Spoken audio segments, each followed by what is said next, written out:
anime, with its rich storytelling and emotional depth, often explores themes of sacrifice, redemption, and the battle between good and evil, core elements found in Christianity. While rooted in Japanese culture, many anime series unintentionally echo biblical truths: the hope for salvation, the weight of sin, and the journey toward grace in unexpected ways. These anime worlds open doors for meaningful dialogue between pop culture and faith, revealing what is the gospel can speak even through the most unlikely mediums. Today we'll be speaking to two individuals who not only have a strong connection with their spiritual self and their religion when it comes to God and their Christianity, but a strong connection to their creative side when it comes to their art and their creative aspirations and aspects. Today we'll be speaking to them, just asking them what their impacts on anime has been on their life and just how their creative philosophies are. So the first question I have for y'all is, what was your first anime experience and how did it influence your love for the medium? My first experience was watching Attack on Titan, and it was terrifying. But it was that terrifying that made you intrigued, you know, like gore, like that. But I couldn't go back to watching it, not till later. I actually wasn't allowed to watch anime growing up, so it took me a while. And then the first one I watched was Seven Deadly Sins, and I actually really enjoyed it. Okay, so yeah, you're like me. That was my first one too. So did you watch it just because you said you got older and you watched it, or you kind of just snuck off and watched it? I snuck off to watch it, and then I got older, and then obviously I could do what I want. Okay, nah, yeah, she found. Okay, I just they caught you being violent. And so the question too is, if you could live in any anime, which one would it be and why? Hunter x Hunter. Nobody get to say any other choice. You're stupid if you choose another choice. But why? You get to choose your ability. All right. Let me go explain this to you. First, everybody starts off normal like us. My bad. Everybody starts off normal like us, right? Then you go through training to unlock your nin. It's your energy. After that, you get to choose whatever power you want to, but you have to balance it out. It has to make sense. Like if you choose, I want lightning abilities, right? You have to sit there and go through shock therapy treatments, like tase yourself. Your body has to be used to electricity. So you get to literally choose any ability, but you have to train for it. Mm-hmm. Best choice. Trin, what do you think? What's your answer? I couldn't think of one. You want to just give it to Demon Slayer? I mean, she said we're already there. You want a real world? Yes. You know what? I ain't mad at it. I like that. That's for that. You're definitely about to be there. Honestly, Demon Slayer will go crazy. Demon Slayer will go crazy. Most definitely fighting everybody. And you know what I just caught on? I said Demon Slayer. I really meant to say Seven Deadly Sins because that was her first anime. But then I caught on and was like, you know what? I like Demon Slayer though. But if you choose Seven Deadly Sin, you have a possibility of being a normal person, bro. Like, you're gonna have a bunch of people running around with powers that's gonna off you the next day. Like, you're gonna have demons and angels literally on Earth, cool, but you also gonna have giants, fairies, and all this other stuff. But you're gonna be born human. But I mean, the Demon Slayer though, there's not just no saying that you'll be good as a good swordsman. But you can learn the breathing techniques. You don't have to. You might not be the best swordsman. To be fair, I tell you, I ain't finished all the seasons, so I don't. You might not be the best swordsman, but you're gonna be a good swordsman for the simple fact that they're gonna teach you breathing techniques. And just with the breathing techniques, even without your sword, bro, you're beating Floyd Mayweather. Like, yeah. All right, that's cool. So since y'all like anime and I know both of y'all are religious, are there any animes in life that tie in, you think, to the biblical sense or in the biblical world? I want to start off with Death Note.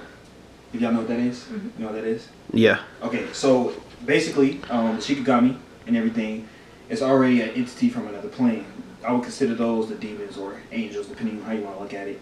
But the whole show is about people committing sins, judgment, and things of that nature. So Seven Deadly Sins is one for sure. Devil May Cry. I haven't watched that one yet, but that's another good one. Yeah, that's a spin-off from a video game. Angels and devils in it, and it's a human person who dies into the world. It's about Dante. Yeah, like I said, I didn't watch it, so we're not gonna get too much into it. And then the one I feel like tops it all is Full Metal Alchemist. It teaches you the importance of cause and effect and balance of life, right? And then on top of that, when people have, they all live by equivalent exchange, right?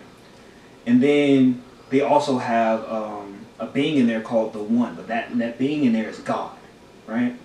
And then when people, certain people who break the rules and do what they're not supposed to, and they get on the borderline of death, they end up talking to him. And he ends up blessing them with the power to use alchemy without circles and stuff like that.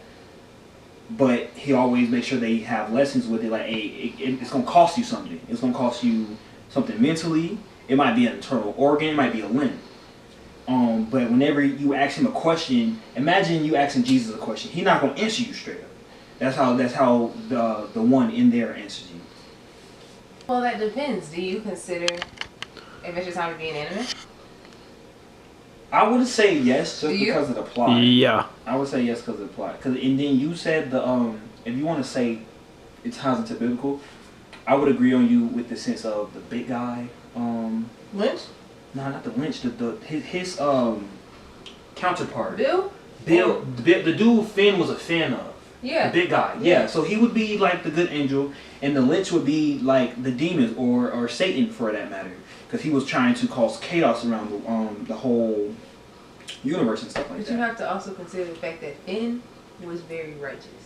Literally. That too. Literally personification. This man couldn't do nothing wrong. Righteousness. He was crying to kill an ant. He was like, no.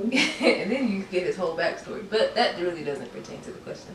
That and Devilman Crybaby, definitely for sure.